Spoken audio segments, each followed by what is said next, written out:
The seasons have forced my hand, and I think I like it.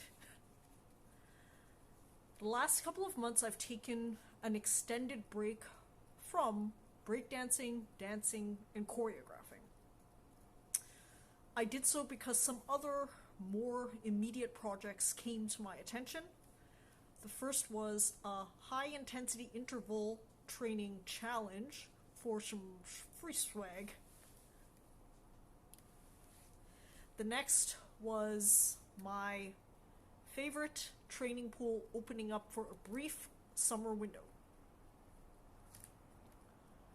I had to take advantage of what was coming immediately, so I completely redesigned my exercise routine to reflect those things. Since my scuba training pool has now closed for the season, I'm now reintegrating into the dance lifestyle with maybe some other brief breaks for some other exercises just to keep it fresh. In my mind, even if I'm taking an extended break from one exercise or another, I really do have that Bruce Lee cross-training mentality. Every single fucking thing you do to move your body is gonna benefit every other single thing you do to move your body. For example, this weekend, the reason why I delayed Wednesday's vlog was to vlog my Brazilian Jiu-Jitsu, but that fell apart the weekend due to weak Wi-Fi. So that's okay. I might think of vlogging again. I'm still deciding what to do with that. It's something that I've been interested in for a while, and I've rolled a couple of times, but maybe it's something that I'll take more seriously. The problem with martial arts and grappling is that you really need to train with other people. Of course, you can argue that dancing, you should really train with other people, but I've developed a system and a flow that's unique to me. Part of why I enjoy the dancing journey the way it's been is because it's fully been my mind coming up with the entire process. I've taught myself to do multiple things at once, dancing different styles and choreographing. I like that because that means every single outcome that's come out is fully my own. I take full responsibility for all of the brilliance and all of the opposite of brilliance that my routines display.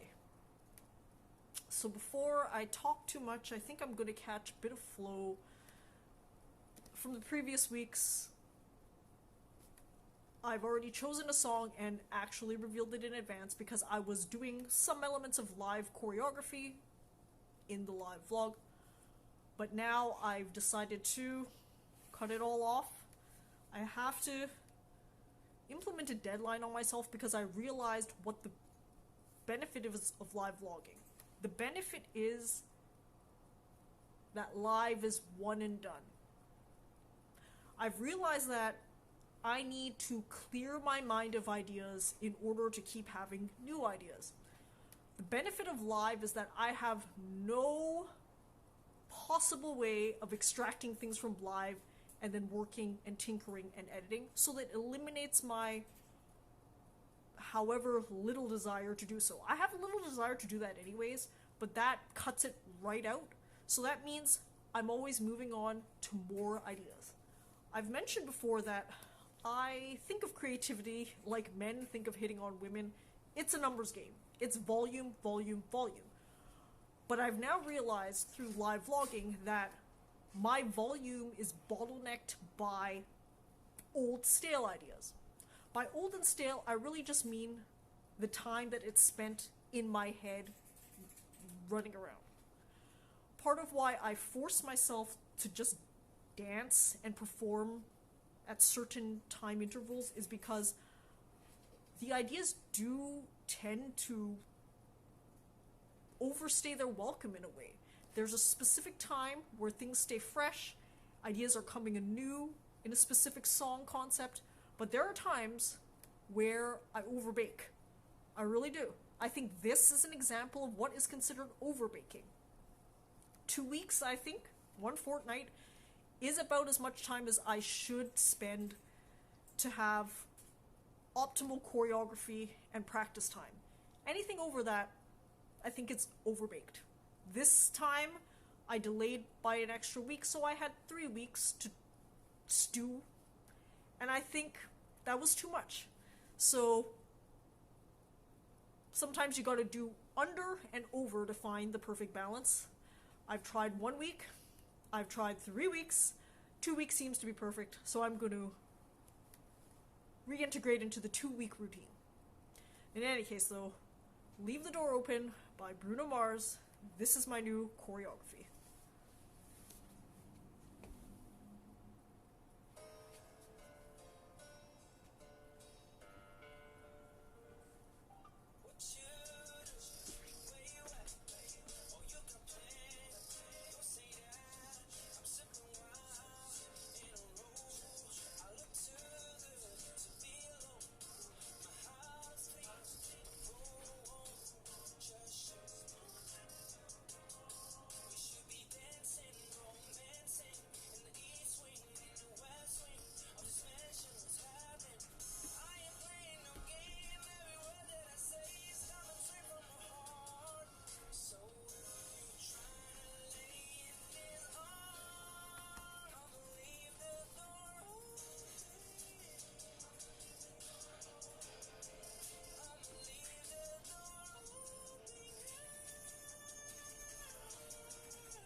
Okay, so since I've deep dived and analyzed my choreography process over the past couple of weeks, I might as go all in. The reason why I think 3 weeks is overbaked is because I spent literally 3 weeks for very little choreography. 80 to 90% of the choreography I already finished within 2 weeks. I had even practiced it within 2 weeks. What little I added was at the very end, and it's still really rough. That you feel the way I feel, and you want me like I want you tonight, tell me that you're coming through. That's 20% of the song, maybe, by lyric. Should I do the math? Okay, let's hand wave it. Let's call it 20% because it fits the Pareto principle. I struggled on that for a whole week. And from an ROI standpoint, time and energy invested versus outcome, I like everything I did the first 80% a lot more than the last 20%. The last 20 was this part.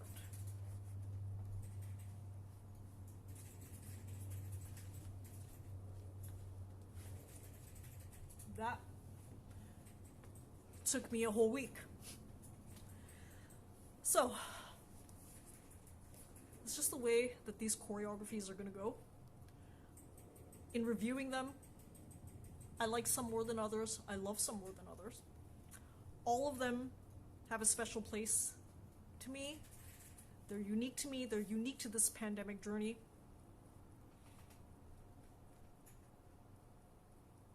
What goal do I have?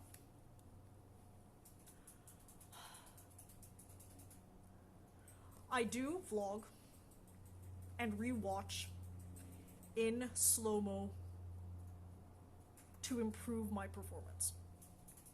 What I'll probably do in the next couple of weeks is revisit all of my old choreographies.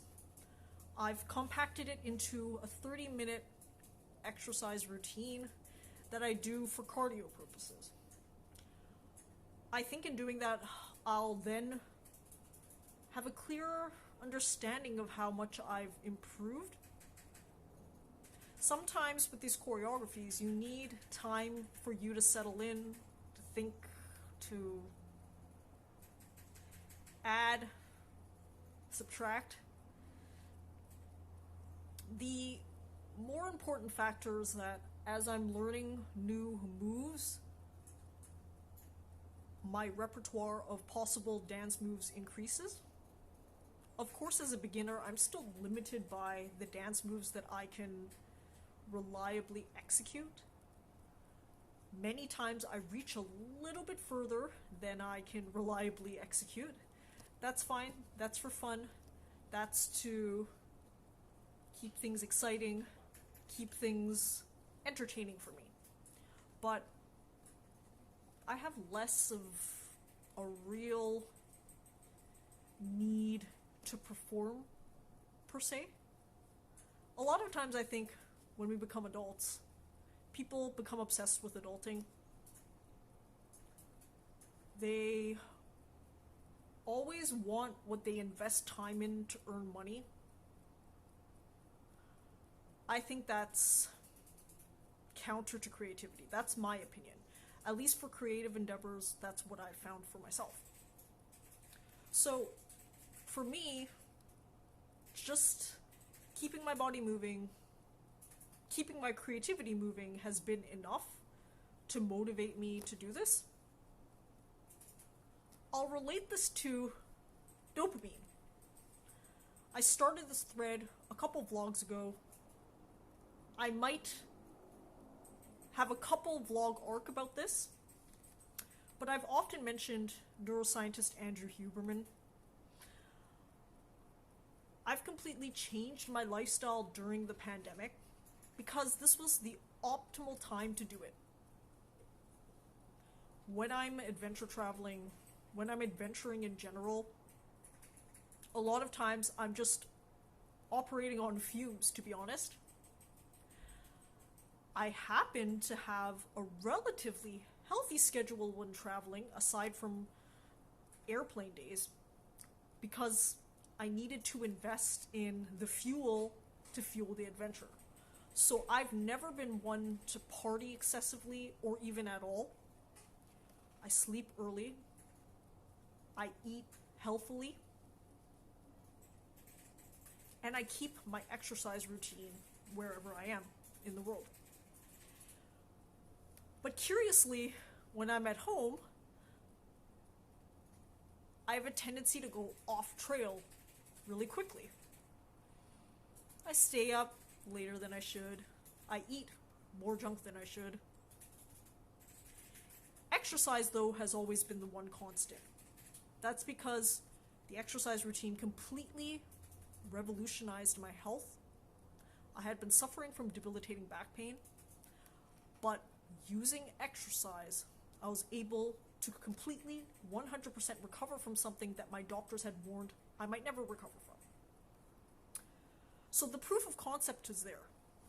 The other two things, I knew intuitively I had a proof of concept because I was able to travel the way I was,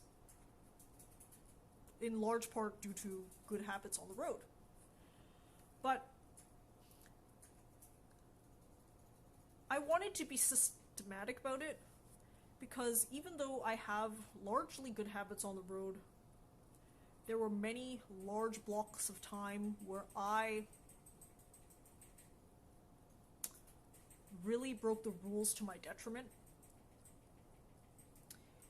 The one time that I can point to is the often mentioned simulated homelessness in Europe.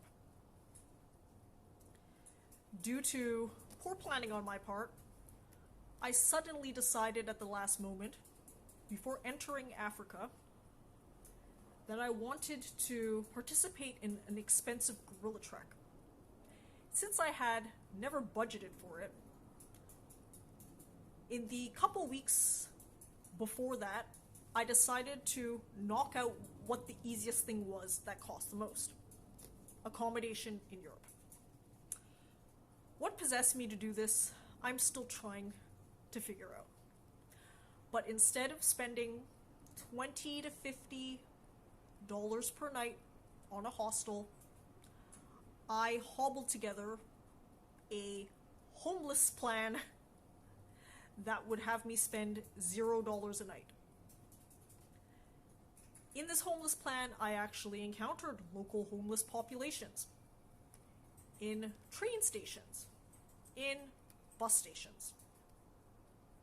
Some of the more adventurous places I slept were in castles, on beaches. I somehow even slept standing up in a telephone booth. I was innovative.